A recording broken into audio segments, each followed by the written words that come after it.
Science classes by Ranjit Kumar में आप सभी का स्वागत है। आप सभी पढ़ रहे हैं 11 class physics unit and measurement, जिसमें आज आप पढ़ने वाले हैं list count error. The small value that can be measured by measuring instrument. जो छोटा भी आपका मेजरमेंट है, उसको नापने वाला इंस्ट्रूमेंट को हम लोग लिस्ट काउंट कहते हैं। All the reading of measured value are good only up to value this value। मैंने इसमें आपके सारे जो छोटे छोटे क्वांटिटी हों उनके मेजरमेंट लेते हैं। The list count error is error associate with the resolution instrument से ये गलती होती है।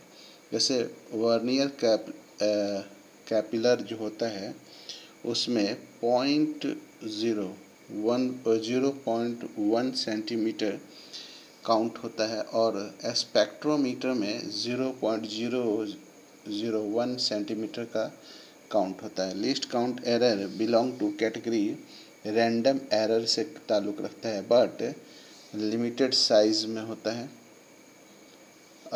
and it occur with both symmetric and random error। if we use meter scale अगर मेजरमेंट के लिए लें तो if many graduations at 1 mm division scale spacking or interval using instruments of higher precision लेना चाहिए और improve experiment टेक्निक का इस्तेमाल करना चाहिए। We can reduce the least count error repeating the observation। इसको बहुत बार करके लिस्ट काउंट एरर को हम लोग दूर कर सकते हैं। और टेकिंग द अर्थमेटिकल, और जितने भी रीडिंग आएंगे उनका अर्थमेटिकल मीन ले लेना है।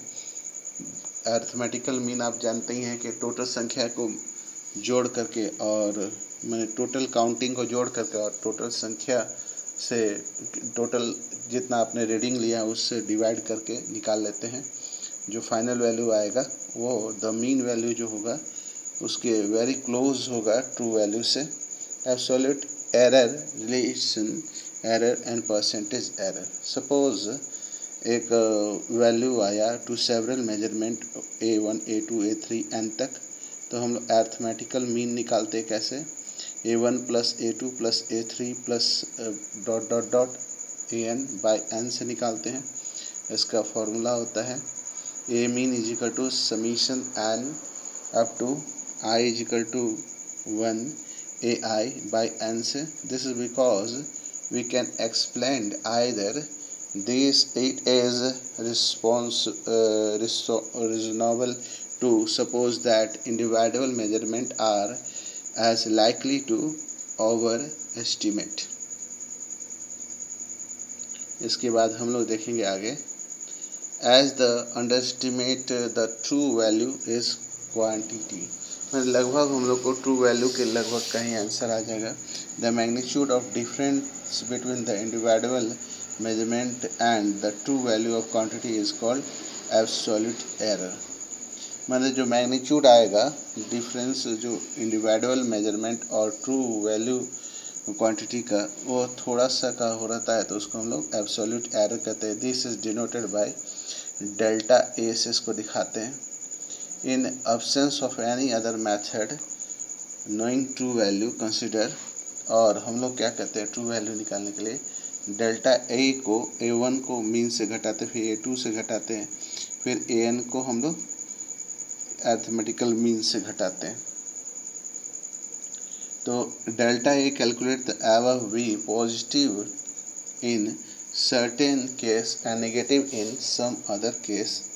माने अगर ये पॉजिटिव आएगा कुछ केस में और नेगेटिव आता है कुछ अदर केस में, बट एब्सोल्यूट एरर डेल को हम लोग मॉड डेल ले लेते हैं, विल ऑलवेज पॉजिटिव, यानी नेगेटिव वैल्यू को हम लोग नहीं लेते हैं। The arithmetical mean of all absolute error is taken as the final और मीन एब्सोल्यूट एरर और the value physical quantity alpha.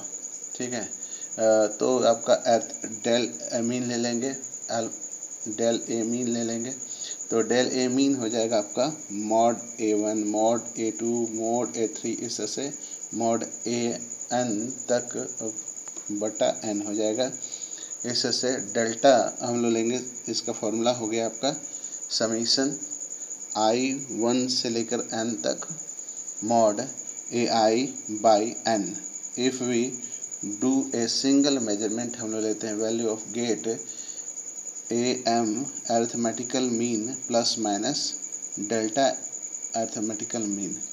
तो एक हम लोग को मिलेगा a फाइंड होगा जो होगा arithmetical mean plus delta arithmetical mean. ये आपका अर्थमेटिकल मीन जो आएगा वो डेल्टा अर्थमेटिकल मीन के a के बराबर होगा घटाने पर और बड़ा होगा a इससे, और अर्थमेटिकल मीन और डेल्टा अर्थमेटिकल मीन इससे बड़ा या बराबर होगा। This implement that measurement of physical quantity a is likely to be a arithmetical mean plus delta arithmetical mean and arithmetical mean minus delta arithmetical mean.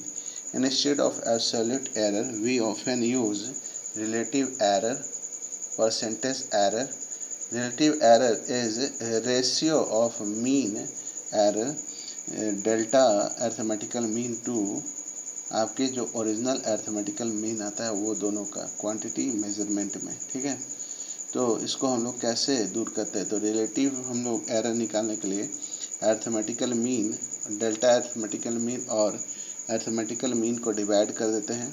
When the relative error is expressed in percentage, percentage में show करता है तो उसको percentage error कहते हैं।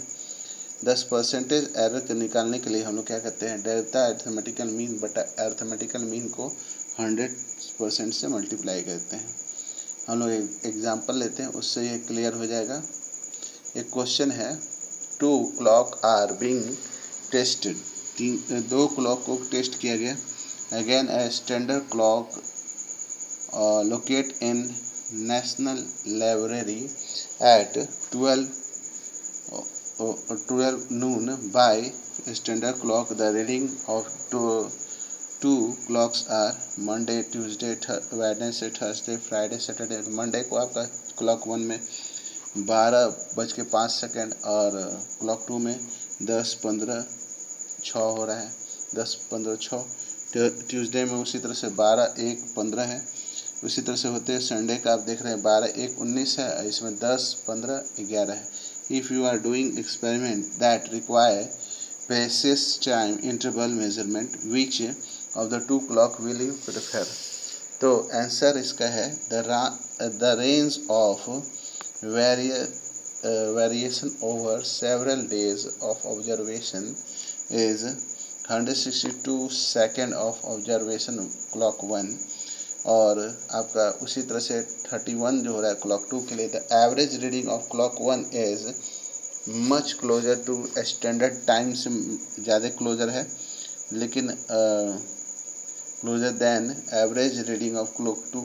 The important time of clock 0 error is not significant for precise work because a 0 error can always be easily corrected. Hence clock 2 जो है prefer किया जाएगा क्लॉक 1 की जगह, प्रेफर टू क्लॉक 1 है ना। Hence clock 2 is to be prefer to clock 1, तो clock 1 को हम लोग प्रेफर करेंगे क्लॉक 2 की जगह। ठीक है, चलिए, तो आपका जो एक्सरसाइज 2.7 जो है वो हम लोग एग्जाम्पल अगले दिन करेंगे।